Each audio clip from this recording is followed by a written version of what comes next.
The first thing that we know of his life after his birth is the fact that his mother gave him to be raised in the desert. In fact, this was a custom of the elite of the Quraysh. Now you all know the story of Halima. We're just going to summarize it briefly. Halima bint Sa'diyah, the famous foster mother of the Prophet ﷺ, she narrates this story in the first person. And it is recorded in a number of books of hadith and of seerah. And so inshallah it is an authentic hadith, no doubt about that, that she said that she and her husband were suffering greatly from poverty. So she's explaining why would she want to take another baby? Because that baby gets money, the parents give money. And so I convinced my husband to go with there was a yearly time that the women of Banu Sa'd ibn Bakr would go to Mecca and would obtain any newly born child who would be willing to be adopted, or not adopted but foster fed for 2-3 years. And so she goes with a group, probably 5-10 women from her clan, and they enter into Mecca and they find out who has given birth. And they hear of the newest batch that has come forth in the last 5 or 6 or 7 months. One of them, of course, is the child that was called the orphan child. They were told immediately, there's an orphan child. His father's already dead. Some of the women didn't even go visit the house of Amina because the only reason you'd adopt the child is because you want money. And when the child is an orphan, then it's known that you're not going to get that much money. After all, I mean, where is he going to get money from? So some women didn't even go to the house of Amina. Others went, and when they saw how poor and the poverty, they didn't like taking child who was an orphan. Halima as well visited, and she tried to move on to find another child because she wanted the money. When the week finished, every one of her friends had acquired one of these newborn children, except for Halima. And the only child remaining was the Prophet Muhammad sallallahu alaihi wasallam. So she told her husband that I feel embarrassed. It's like a bit shameful that all of my friends are going back now to the desert and they have a child and I don't have any. It seems like I'm lost. I mean, it's not fair, meaning I want to be like them. So her husband said, why don't you take the orphan child? Perhaps Allah will bless us through him. And so they agreed to take care of the Prophet Muhammad sallallahu alaihi wasallam. All the narrations say that as soon as they took the Prophet Muhammad sallallahu alaihi wasallam, the miracles began right then and there. That she only had one old goat that had stopped giving milk for a long time. As soon as the Prophet ﷺ entered into the tent, the goat's udders became full. She had an old mount that they were riding, the both of them, and when they put the Prophet ﷺ along with the family on this ride, on this animal, it became the fastest animal. Generally speaking, this foster care usually lasted 2 years. During these 2 years, the blessings that Halima witnessed in her household were so many that she was scared of losing the Prophet ﷺ. And so she invented 1,000,001 excuses in front of Amina. And she kept on persisting until Amina felt that there was so much care and love that the Prophet ﷺ is good hands, and so she agreed to extend this contract for a longer period. Of course, it was during the second phase of this foster care that the famous incident of shaqqus sadr, of opening up of the heart, occurred. When the Prophet ﷺ was 4 years old, Anas ibn Malik narrates, the hadith is in Sahih Muslim, so there's an authentic hadith, no question about it, that Jibreel came to the Prophet ﷺ when he was playing with the other children. When Jibreel came, the other children ran away, they're scared. The Prophet ﷺ stood his ground. As a 4-year-old kid, he's displaying bravery.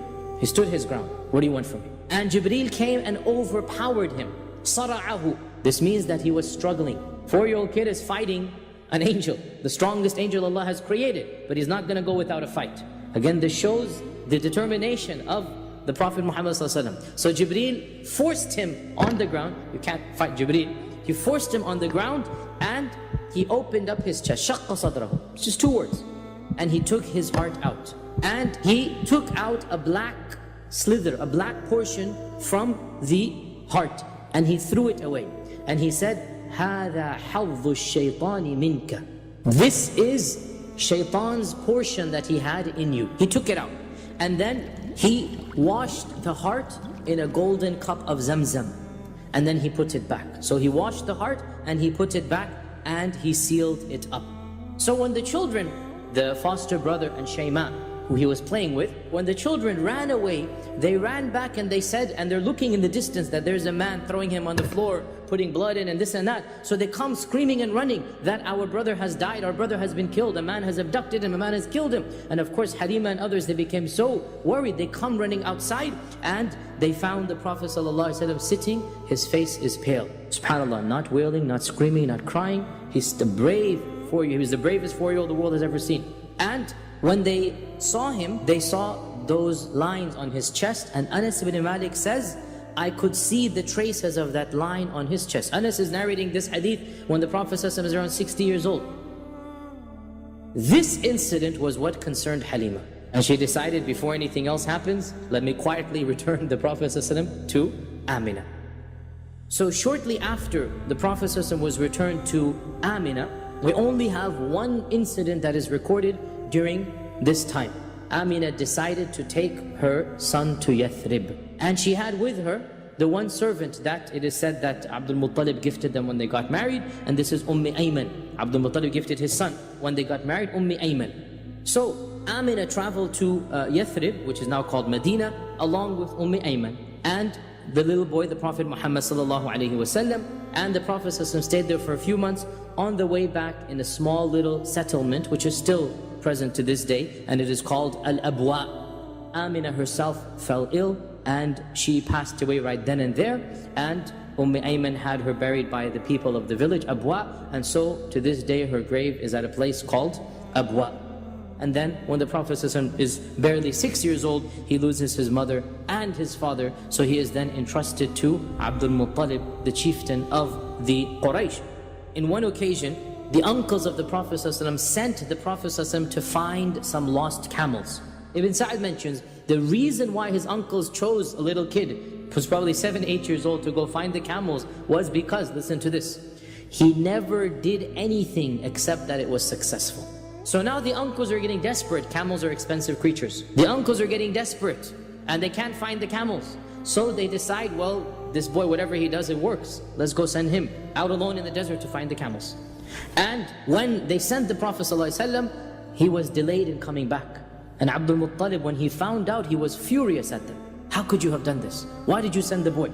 Now, of course, they sent him because they want the camels back, right? Abdul Muttalib was furious and he was pacing and walking around waiting for the Prophet ﷺ to come. And as soon as he came, he hugged him and he said, from now on, I will never let you out of my sight. As we all know, at the age of 8, once again, for the 3rd time, our Prophet ﷺ became an orphan. First his father, then his mother, and now his grandfather.